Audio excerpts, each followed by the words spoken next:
của hai đó nên cho tú chọn sai thì do nên chừng mê nên chỉ tao bao đó chỉ để cho xe cần đầu thế cho xe nhìn đầu xin nào cho khó mua cho cái cả ngõ xứ cho tao nên luôn nên một cỏ rong do lên đó nó cũng cho bé một nhìn đầu ok phong ta cũng mà nhận cái cánh đó nên nhận đâu cũng ok nó vậy phong ta nó giờ mua lúa họ bia và lò chỉ kho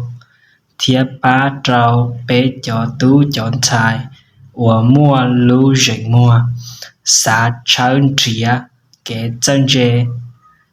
sở trâu lò chỉ kho lũ nên giá bể xua có rong đua cấu tua do có do nên chân dê có yếu sai cái cỡ thiết chỉ kho có tủ kênh vấn đề do rong tia cho nên chùa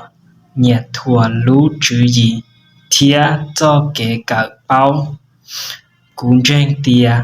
phong tạo no yếu bá tàu cho ủa mua lũ xia xa cận đời mông thiết kế chân dê thiết cũng trên tia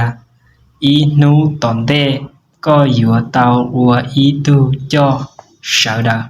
ok thì bé nhìn tạo lo mình chỉ sau lên nó xứ giờ để nên từ họ xả tàu phong đời mông cho một cả nó là cứ hù đập tàu nè từ bây giờ xuống nó xuống cha drop nó trò cho chuẩn chỉ ít phong này giờ bé cho phải kịp xứ nè ok nếu mua tàu trả tàu giá cho bé cả nếu mua bé cả đời mông thì mua lục mông mua nó nhá trò nó này giờ ok phong đời mông đi bèn trâu cái cả chú chi giờ cho cái ở tù nền chân chế sai